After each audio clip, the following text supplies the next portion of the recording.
Assalamualaikum warahmatullahi wabarakatuh. Perkenalkan, nama saya Galda Melika, NIM 2009 dari Prodi Sistem Informasi B, Fakultas Teknik. Di sini saya akan menjelaskan mengenai Artificial Intelligence atau AI dan Cloud Computing. Materi atau subbab yang akan dibahas adalah: pertama, apa itu sistem informasi? Kedua, apa itu Artificial Intelligence? Yang ketiga, contoh Artificial Intelligence. Yang keempat, apa itu cloud computing? Yang kelima, jenis-jenis cloud computing. Dan keenam, histori serta contoh cloud computing. Yang pertama, apa itu sistem informasi? Sistem informasi adalah seperangkat elemen yang saling terkait atau komponen yang mengumpulkan, menginput, memanipulasi, memproses, menyimpan, menyebarluaskan data, informasi, dan memberikan reaksi korektif, mekanisme umpan balik untuk memenuhi tujuan. Mekanisme dari sistem informasi ialah input, mengumpulkan dan menangkap data mentah, proses, mengubah atau mentransformasikan data menjadi output yang bermanfaat, output, produksi informasi yang bermanfaat, biasanya dalam bentuk dokumen atau laporan, feedback, output yang digunakan untuk membuat perubahan pada input atau kegiatan pengolahan. Yang kedua, apa itu Artificial Intelligence atau AI? Artificial Intelligence atau kecerdasan buatan adalah simulasi dari kecerdasan yang dimiliki oleh manusia yang dimodelkan di dalam mesin dan diprogram agar dapat berpikir seperti halnya manusia. Poin penting dalam proses AI adalah learning, reasoning, dan self-correction. AI akan belajar berdasarkan pengalaman AI saat digunakan oleh manusia. Secara garis besar, sebuah kecerdasan buatan dapat melakukan salah satu dari keempat faktor berikut. Yang pertama, acting humanly. Sistem dapat bertindak layaknya manusia. Yang kedua, thinking humanly. Sistem bisa berpikir seperti halnya manusia. Yang ketiga, think rationally, sistem yang mampu berpikir secara rasional. Dan yang keempat, act rationally, sistem yang mampu bertindak secara rasional. Selanjutnya, kita akan membahas contoh dari AI itu sendiri. Yang pertama, ada Hey Siri. Hey Siri merupakan asisten pribadi. Siri merupakan asisten virtual yang ditawarkan oleh iPhone dan juga iPad. Asisten virtual ini dapat membantu Anda menemukan banyak informasi, mengirim pesan, melakukan panggilan, dan masih banyak lainnya. Siri dapat diibaratkan sebagai customer service berbasis teknologi. Yang kedua ada Google Assistant. Sama seperti Siri, Google Assistant merupakan asisten pintar. Sesuai dengan namanya, Google Assistant dimiliki oleh perusahaan raksasa mesin pencari yaitu Google.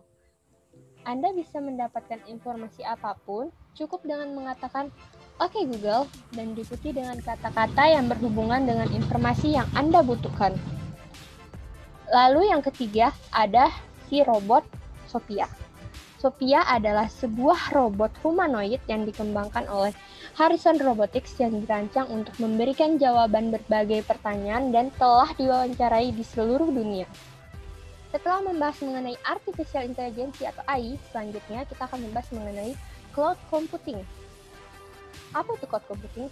Definisinya adalah komputasi awan atau cloud computing adalah teknologi yang menjadikan internet sebagai pusat pengelolaan data dan aplikasi, di mana pengguna komputer atau tablet atau HP diberikan hak akses login. Syarat utamanya dalam konsep ini adalah kehadiran internet untuk mengakses data. Lalu yang kelima, jenis-jenis cloud computing. Yang pertama ada public cloud. Cloud computing yang mengusung mode publik atau umum adalah cloud computing yang dapat diakses oleh siapapun. Contohnya adalah seperti layanan email Gmail atau layanan sosial media seperti Facebook dan Instagram. Cloud computing publik memiliki keuntungan tidak perlu mengeluarkan investasi untuk perawatan dan platform dan aplikasinya. Namun, kerugian cloud computing publik adalah keamanan data yang riskan, sehingga perlu untuk memilih provider cloud hosting yang benar-benar terpercaya demi keamanan data-data kita. Lalu yang kedua ada private cloud. Sama seperti namanya, private cloud merupakan cloud yang berbasis mengedepankan privasi atau kerahasiaan para penggunanya. Private cloud computing biasanya digunakan untuk keperluan internal organisasi maupun perusahaan. Keuntungan menggunakan private cloud computing adalah keamanan yang sangat terjaga, karena dikelola oleh badan itu sendiri, bukan pihak luar. Namun tantangannya adalah kesiapan waktu dan sumber daya untuk merawat, mengatur, dan menjaga infrastruktur tersebut agar tetap berjalan dengan normal dan lancar. Lalu yang ketiga ada community cloud, yaitu layanan yang memungkinkan untuk berbagi antara berbagai organisasi dengan institusi dan perusahaan yang serumpun atau sama. Contoh perusahaan yang menggunakan community cloud ada perusahaan dagang, community cloud computing, dikelola secara internal maupun oleh pihak ketiga dan dapat diselenggarakan secara eksternal maupun internal. Sistem layanan ini lebih hemat dalam biaya karena pembayarannya dapat dibagi bersama-sama. Lalu yang keempat adalah hybrid cloud. Hybrid cloud adalah layanan cloud computing yang merupakan gabungan dari public cloud dan juga private cloud. Biasanya hanya institusi atau perusahaan-perusahaan khusus yang mengaplikasikan layanan cloud hybrid ini. Hal ini berkaitan dengan hukum dan kerahasiaan data-data klien yang dimiliki sehingga harus tetap memiliki private cloud sebagai media penyimpanan perusahaan secara rahasia. Lalu, karakteristik cloud computing. Yang pertama ada on-demand self-service. Pengguna atau layanan konsumen dapat menyediakan kemampuan komputasi seperti server, jaringan, dan penyimpanan sesuai kebutuhan secara otomatis tanpa memerlukan interaksi manusia dengan penyedia cloud. Lalu yang kedua ada broad network access. Layanan tersedia dan dapat diakses melalui jaringan internet dari berbagai macam platform user, misalnya ponsel, tablet, PC, dan sebagainya. Lalu yang ketiga ada resource pooling. Cloud provider menyediakan kumpulan sumber daya komputasi yang digunakan untuk banyak konsumen dengan menggunakan model multi-tenant dengan sumber daya fisik dan virtual yang ditugaskan dan dipindahkan secara dinamis sesuai dengan permintaan konsumen. Lalu yang keempat ada master service.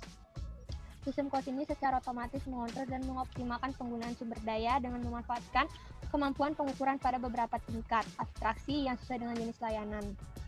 Lalu yang kelima ada rapid elasticity, memiliki kemampuan untuk menyediakan dan menghentikan sumber daya secara elastis atau fleksibel baik secara horizontal maupun vertikal dengan sesuai permintaan konsumen. Lalu selanjutnya jenis layanan cloud. Itu ada terbagi menjadi 3. Yang pertama, software as a service merupakan layanan yang disediakan oleh cloud provider kepada konsumennya berupa aplikasi yang berjalan di atas infrastruktur cloud. Pada jenis ini, konsumen tidak memiliki tanggung jawab dan kontrol terhadap infrastruktur yang ada pada cloud seperti server, jaringan, sistem operasi, dan lain-lain. Contoh dari software as a service ini adalah Gmail. Lalu yang kedua ada platform as a service. Pada jenis layanan ini, cloud provider menyediakan layanan berupa lingkungan untuk testing dan development aplikasi. Infrastruktur cloud telah diatur dan menjadi tanggung jawab bagi cloud provider sehingga konsumen bisa lebih fokus dalam pengembangan aplikasinya. Contoh dari ini, PaaS adalah Google App Engine. Lalu yang ketiga ada infrastruktur as a service.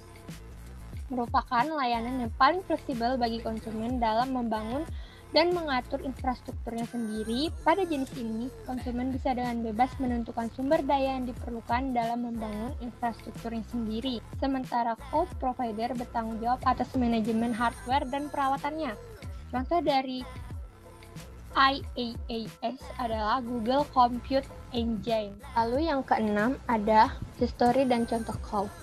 History of cloud computing terbagi menjadi 2, yaitu dari Amazon membuat Amazon Web Service pada tahun 2006 dan Google membuat Google Clouds atau beta Google App Engine pada tahun 2008. Contoh dari cloud computing. Yang pertama ada Google Drive. Salah satu contoh cloud computing yang digunakan pada aplikasinya dengan tidak perlu menggunakan aplikasi Drive hanya dengan memiliki akun Google Mail. Lalu yang kedua ada Dropbox. Seperti Google Drive, aplikasi ini atau website ini mirip dengan Google Drive untuk menyimpan file dalam jumlah besar. Dropbox memungkinkan untuk menyimpan dan membagikan file secara mudah.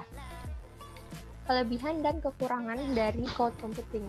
Yang pertama, kelebihannya adalah fleksibilitas akses data, penyimpanan yang terpusat, data dijamin aman dan tidak rusak atau korup, lebih murah dan tahan lama. Lalu yang kekurangannya adalah butuh koneksi internet, resiko terkena hacker, dan ada beberapa penyedia layanan cloud computing yang layanannya sering down dan bermasalah. Kesimpulannya adalah Yang pertama, sistem informasi merupakan gabungan dari manajemen sistem dan informasi atau data, teknologi informasi. Yang kedua, artificial intelligence atau AI merupakan salah satu teknologi yang sangat dibutuhkan di masa sekarang dan dapat ditemukan di bidang manapun. Lalu yang ketiga ada cloud computing, merupakan penyimpanan data yang sering digunakan di masa sekarang seperti Google Cloud atau Google Drive. Ini adalah daftar pustaka yang saya gunakan untuk pembuatan PPT ini. Sekian pembahasan materi dari saya. Kurang dan lebihnya saya mohon maaf. Wassalamualaikum warahmatullahi wabarakatuh. Terima kasih.